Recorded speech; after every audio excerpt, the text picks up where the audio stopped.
Welcome to Nice Ashes. I'm Nate. I'm Nate. And I'm Mike. Well, I'm Nate. He's Mike. We're all good. What are we Perfect. smoking? What are we smoking tonight? We are smoking the CAO Bella Vanilla. This is part 2 of our CAO Flavors, where we're going to smoke all the different flavors and then tell you which one's best. So far, very sweet. Not a lot of flavor. Yeah, I would concur.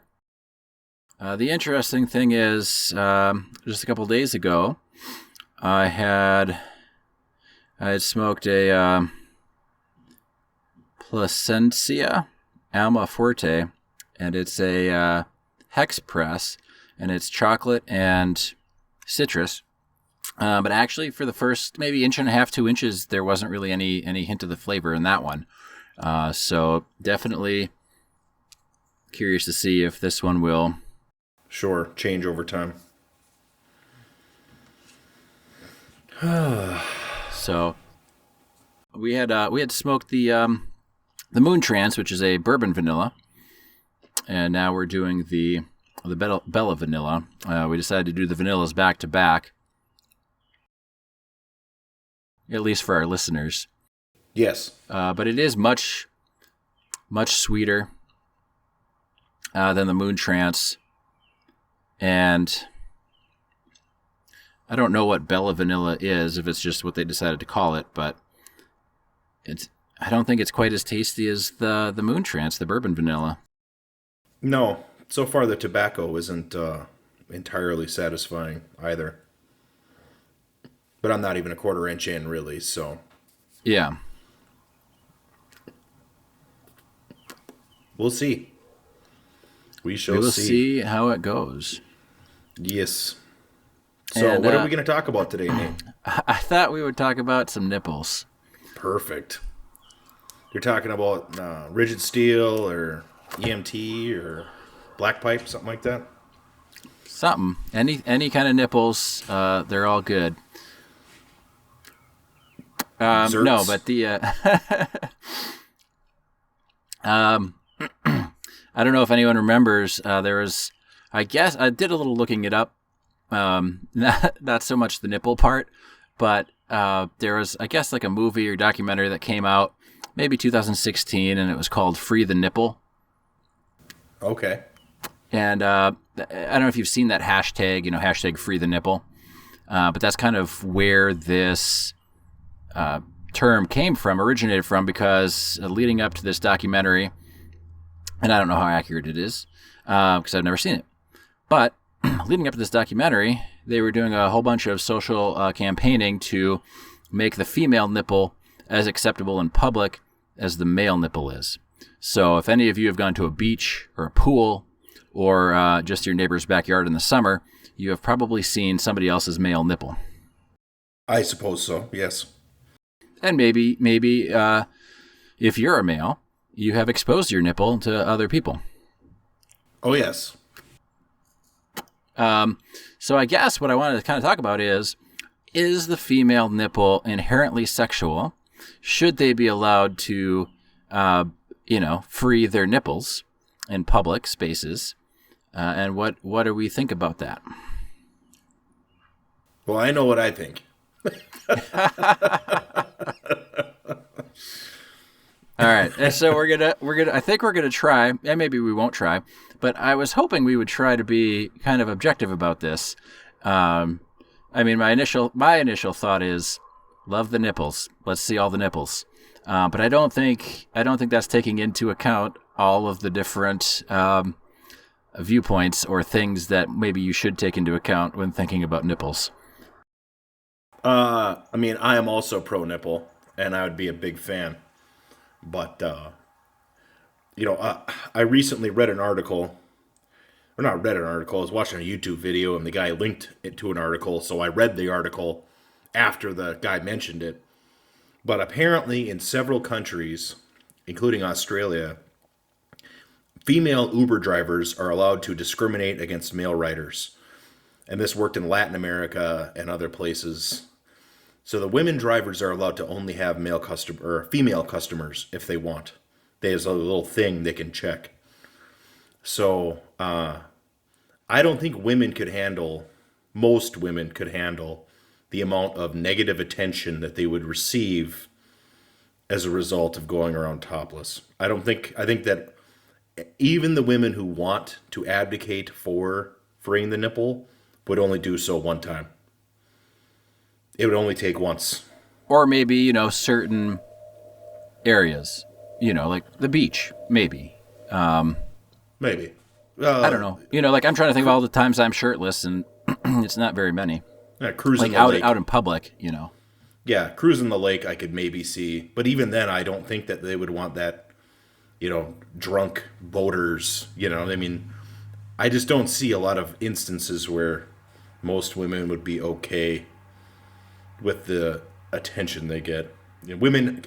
A lot of women can't handle the attention they get already without being shirtless. You know what I mean? Yeah, and I guess that's kind of where my question in my head was, is the female nipple inherently sexual? I mean, I get it in our society, yes. But if you go back, there was a time where if a woman showed her ankle, that would cause men to hoot and holler and catcall at the construction sites and all that stuff. Now, is an ankle inherently sexual? How many people Google ankles? I don't answer that. I don't want to know. But can an ankle look nice? Yes, I suppose. I suppose there's just stories of a lot of the old Victorian furniture has the skirts on the tables because they thought it was lewd to see the legs of a table. So we do generate that. I know there's indigenous cultures where the women are shirtless and doesn't seem to cause a problem in their society. Yeah. Well, like you're talking those really kind of uncomfortable documentaries they would show you in middle school with like the tribes women. Yes. Yep. That's a nice way to put it. This is Chief's wife here. Pay no attention to her nipples. Yes. So I guess like the other question then is, how different is a female nipple from a male nipple? I mean, outside of the, feeding a baby, I wouldn't say a whole lot. I don't know. Like how much I don't know. I mean, I would say that most women have larger nipples than men. Yeah, but they don't necessarily have to look different than a male nipple. But then the question is it really the nipple? Because, you can see women with like the pasties on or tape over their nipple. I went to the Pride Parade or Pride Festival down here in Minneapolis a couple years ago, maybe 4 or 5 years ago, and all the women were topless, but they had, like tape over their nipples. Sure. And I don't know, I guess, is the nipple the sexual part of the boob? Not to try and be like overly lewd or sure, like I don't want to be that man, he's talking about boobs and nipples and it's really getting them going, because it's not. It's just I'm trying to. In my personal opinion, the boob without a nipple is pointless. I'm not a fan of big breasts in general. Is that a pun? It is punny. But yeah, it's I'm not a fan of big boobs in general, and literally the point of the boob is the nipple. Ha. Well, so I mean, we're not talking about what you or I like. Mm-hmm. We're trying to decipher if freeing the nipple, one, if it makes sense, like just in theory, and then two, if it did make sense in theory, could our society handle it? Could our culture handle it? I think our society would handle it just fine. I don't think it would affect anything. The sort of people that would be offended by seeing a woman's titties aren't going to the places where women are going to be hanging their titties out anyway. You know, the moral purists are not going to the beach. Probably, I'm guessing. Probably not. I mean, there's some fairly revealing legal to wear swimsuits. Absolutely. You know, so I don't know that that's it. But I guess I wasn't so concerned about like the moral purist. I was worried more about like, you know, the bar crowd or Like I say, I don't think that most of the women who want to free the nipple would not be freeing the nipple for more than one time. I'm guessing. yeah. I'm just guessing. I'm just guessing. Like I say, women can't even handle being an Uber driver as a group. Not every, there's individual women who can do whatever they want. But as a group, women in general do not do dangerous things. You know, look at I checked out the list of the 25 most dangerous jobs in the United States, and they are all male-dominated professions for a reason. Women are danger averse. And I think they would find out very quickly that it's dangerous to walk around without a shirt on. But why is it dangerous? Because there are very lewd men. So then are the men the problem? Probably, I guess. Well, and I that would is say that it's also just probably natural. why. I would say it's natural to our species for men to be more dangerous. You know? Yeah, but is it? I mean, so is it natural for men to be more like sexualized? I mean, I guess like, are we the only? We're the only species on the planet where we sit here and we have to be very, very careful about like sexual advances. I mean, you could say it's true for both sides, but both sides don't get equal representation in the media or in the law. Even like the Johnny Depp Amber Heard case going on, you know, it's everyone kind of had a favorite side until they started getting into the details. Sure. I've learned some of the details of that case, but I wasn't on anybody's side. I just assumed that they were both abusers. Yeah, it's kind of like the Will Smith slap. You know, it's unfortunate, but they both have money and can do what they want. And I don't know, Sure. not to minimize, you know, abuse and things, but the only reason it's in the headlines is because they are who they are, not because of abuse. Right. Well, and I watched a little snippet today, and I did not know that bitch cut his finger off with a broken liquor bottle. I didn't know that either until you said. Yeah, apparently they cross-examined some doctor that never saw him, but said that it didn't happen that way, and it's pretty well documented that she cut his fucking finger off with a bottle of vodka or something crazy like that. Did he get it reattached or? Yes, he did. Oh, okay. In Australia. Did they put it on upside down? Oh, that would be great. That would be great. But I'm an inch and a half maybe in. I'm not liking this. I'm not gonna lie. Yeah, I think I'm about halfway done, and it's not fabulous. We'll put it that way. No, I'm on the bus. It's a harsher vanilla, but the vanilla is kind of like overpowering everything else. Whereas the Moon Trance, I felt really complemented the tobacco. I don't think the tobacco was very good in this one. No. At least in mine. The tobacco doesn't seem to be of the quality I expect from a CAO cigar. Yeah. And I think that's harshing my experience, you know? And I get that vanilla flavor, but there's like that taste of bad tobacco, that like acidic, bad taste, Yeah. you know? Yep. That I'm just focusing on in my head. Yeah, I thought it was, if you take like the imitation vanilla extract and you put too much in, it kind of like burns. I thought maybe that was it, but it could be the tobacco. Maybe they just put, maybe the vanilla they used wasn't good either. Sure. It reminds me of a Swisher Sweet.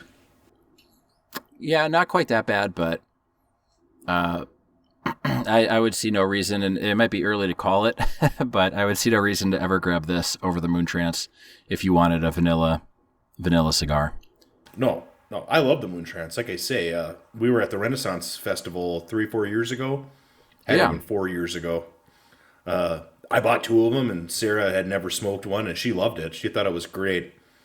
So we walked around the Ren Fair smoking cigars. Yeah. But this I would not recommend so far. No, yeah, so far. I'm I don't know, probably 2.5-3 inches from the end now. Maybe I'm just smoking it fast too, but it's yeah, I got 2.5 we'll inches left. I don't think that I'm smoking it any faster than I would a normal cigar of this size. Yeah, it's not a very beefy cigar. Oh yeah, we forgot to say it's a Robusto size again. So they're pretty quick and nice size. I think Robustos are pretty common. I like Gordos too, but you always pick topics that are uncomfortable to talk about. Well, it's one of those ones where my initial thing is why not? If you're all about individual freedom and individual rights, why not? And then kind of like the animal in me is like, of course I would love to see nipples. It's like, do you want, chocolate on your brownie? Of course I do. Or whatever, just one of those things. But I think that, and in some states it is legal. There was actually a state where it was legal. The woman was exercising that right, and she got arrested and fined, and then she took it to court and actually won almost $30,000 for wrongful imprisonment or whatever. So, perfect. But it's one of those things where it's like there'd have to be kind of a big mind shift, and that's why I don't think our culture would be okay with it here in America anyway. Is because you've got, and maybe in big cities it'd be a different thing, but you've got so many people that are so wanting to impose what they think is right on everybody else. And it's the same people that say we're the freest nation on the planet, but they won't let you say fuck on TV. You can't show nudity on TV. Certain channels now on different platforms and stuff like that. But, when I went to London in 2007, I was of that mindset until I turned on the news and they're saying, oh yeah, and this fucking guy or whatever, so they had, it was a little more free there. It wasn't every channel and they weren't saying everything, but, it's like we're kind of repressed in certain areas, I think. Oh, for sure. I mean, the people that say we're the freest nation on earth, first of all, they haven't been to other places, I'm guessing, because freedom is most times not out of their state. Right. Freedom is not the sole purview of the United States. We are a fairly free place, right? And if a corporation is involved, it's very free. Corporate persons, as they're called in the United States, can do whatever the fuck they want. But a person like me can get arrested for having the wrong plant in their garden. And it doesn't matter if it's a native plant or not. Not rhubarb. Yeah, right. Well, I think let's save the corporate stuff for our next episode, because I had something to kind of lead into that. For the second episode.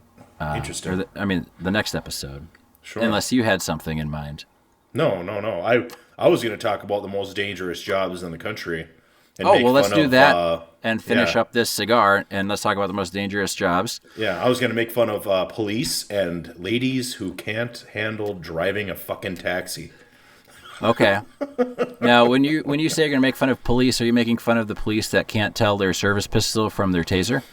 I'm gonna make fun of the police that want everybody to S their D. You know what I mean? Like, Yep. there's a big culture, at least where I live, of having the fascist flag is what I call it in my head. It's like the blue The thin blue stripey line. thing. Yeah.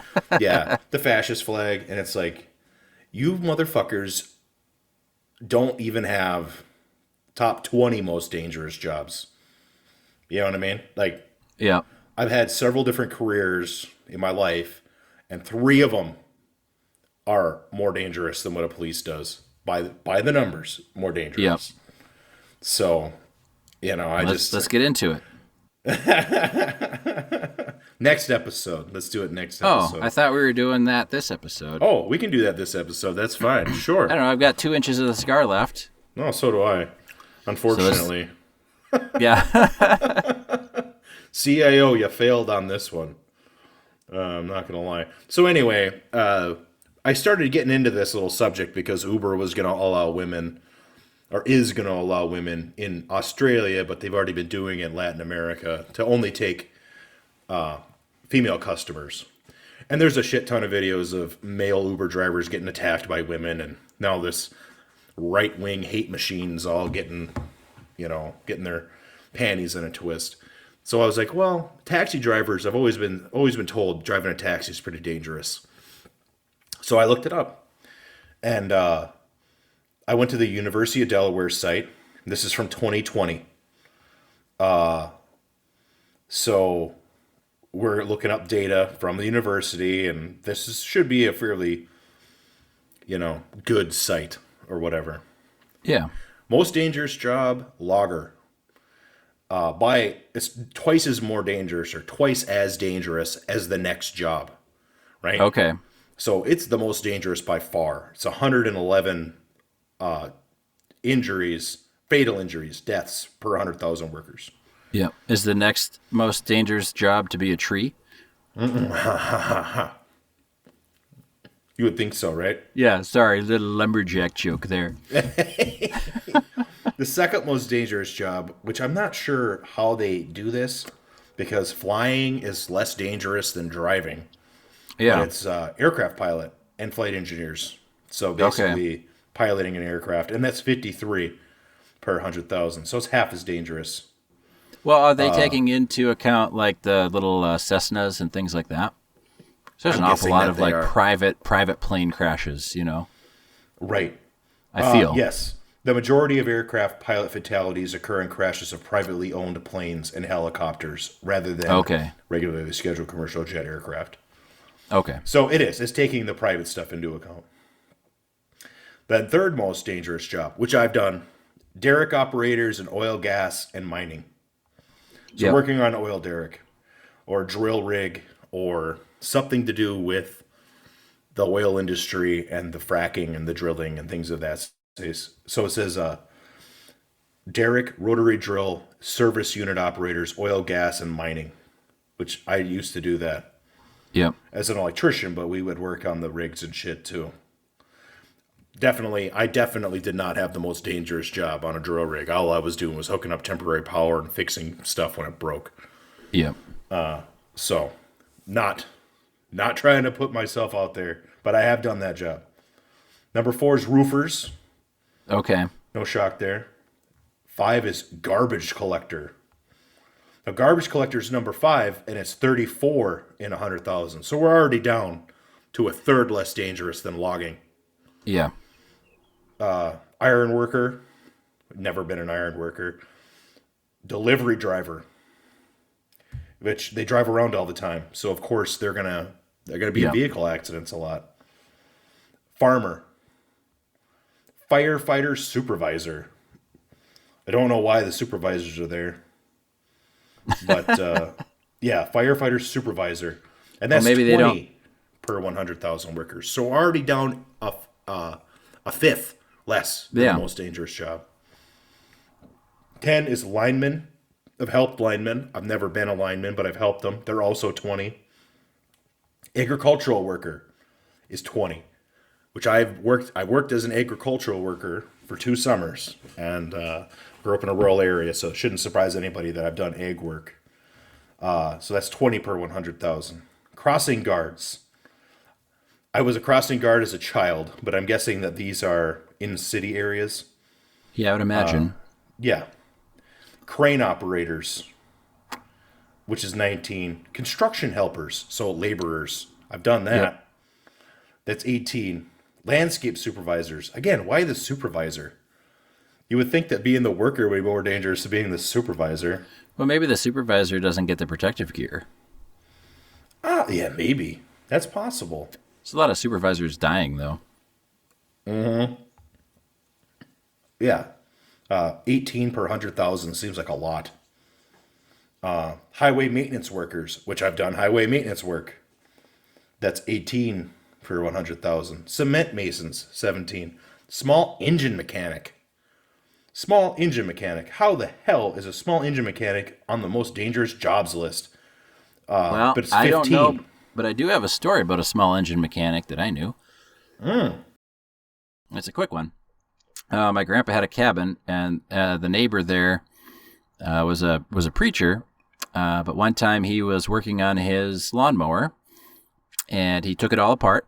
He put it all back together, but he forgot to tighten the screw on the flywheel, and he pulled that ripcord, or the pull start cord, and the flywheel shot right out of his lawnmower, cracked him in the teeth, and he lost like 4 of his front teeth. Wow. Now, I wouldn't call him a small engine mechanic, but... Right. Oh, transportation incidents are the most common cause of death for small engine mechanic. Oh, okay. So car accidents. Apparently a lot of small engine mechanics get in car accidents. I guess they do house calls. Yes. Supervisors of mechanics, which apparently that is due to obtaining supplies and equipment. Oh, okay. Heavy vehicle mechanics. So mechanics in general here. Apparently being a mechanic is a pretty dangerous job. Grounds maintenance worker. I've done that job. Yep. That's exactly what you think of. What would it be, like a landscaper or, somebody who mows lawns full time. Mm-hmm. Number 22 at 14 per 100,000 worker deaths. All the way down here beneath garbage men, fucking people who mow lawns for a living are police officers. Police officers. Isn't that crazy? That is Isn't crazy. That crazy? And the other crazy thing is that thin blue line flag, as much as the people who love the police force and America, and as much as those same people hate when professional athletes kneel during the national anthem, citing, well, that's disrespectful to the flag, kneeling during the national anthem is not against the United States flag code. You know it is against the United States flag code? Making the United States flag a sticker. So any American flag stamp is against the flag code. Altering the American flag in any way, not having the American flag flying the correct way, making the American flag making the American flag into clothing, and these are all things that these people do. So you're saying that my upside down flag tags that I have on my work boots is against the flag code? Yes. I've caused many a fight with my upside down flag tags. I have. Usually with people wearing Chinese made boots. Yep. It's one of those things, though. The flag code. I don't know if it's actually in practice to legally enforce that or not, or if it's even legally enforceable. I think it's just guidelines written out. Oh, it's definitely not enforceable.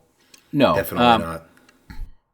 But it's just interesting when people say, "Well, that's disrespectful to the flag," and they do all these things that the United States has deemed disrespectful to the flag. So sure.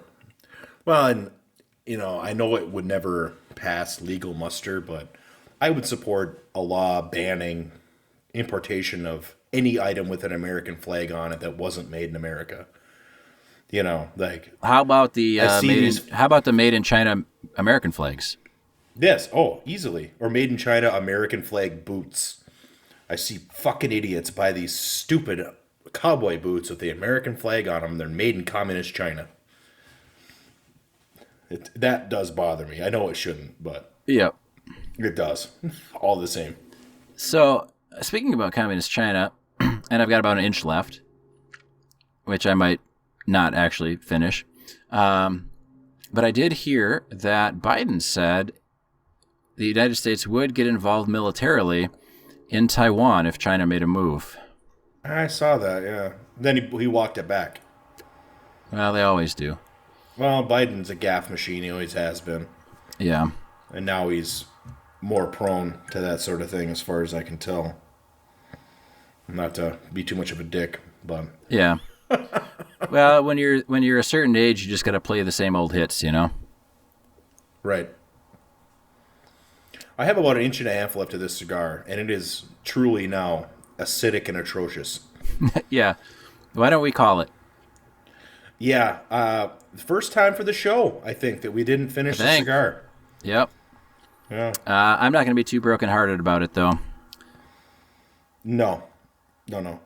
I would like to say, just to continue on with their thing, police officers are 14 per 100,000 worker deaths. Tied with them are maintenance workers, and just behind at 13 per 100,000 is construction workers. So being a construction or a maintenance worker, which I have done both, is as dangerous as being a cop. Now, why don't we have, garbage man flags? Because being a garbage man is more dangerous than being a cop. Or delivery driver flags. Being a delivery driver is twice as dangerous as being a cop. Literally twice as dangerous. Could it be that it's not about the truth, Mike, and it's about the social agenda? That being said, I have several neighbors who are sheriff's deputies and the sheriff, and they're nice guys. Yeah, we're not trying to rip on any profession at all. It's just for some reason, certain professions seem to get the limelight, and professions like janitors or garbage people, garbage men, garbage women, garbage thems, not garbage people, but in those professions, don't really get the limelight, and they do a huge service for the rest of us. Oh, absolutely. The world would literally stop operating if the people who run the garbage trucks stayed at home. Yeah. Or if the maintenance workers of the world just stopped going to work. That is true. But I've never needed a cop, ever, in my entire life. So there we go. Yep. All right. Well, we put the kebab on the Bella Vanilla. I'm trying to even imagine somebody who'd enjoy that. I took a big puff off of it, and it was just horrible. Oh, sorry. Yeah, I thought almost for a minute, I was getting down there, and I'm like, I think maybe, and then that acidic blast hit me, and I was like, nope, it's not getting better. I was hoping maybe the last 2 inches were going to be the real sweet spot, but that's not true. And if you want something vanilla, Moon Trance all the way. If you want something a lot sweeter than that, almost anything else. Definitely not that one. Yeah. Two thumbs down. Yes. But stick around. Next episode, we're going to smoke Eileen's Dream, which is Irish cream flavored? Yes. Yes, it is. All right. Well, thanks for listening.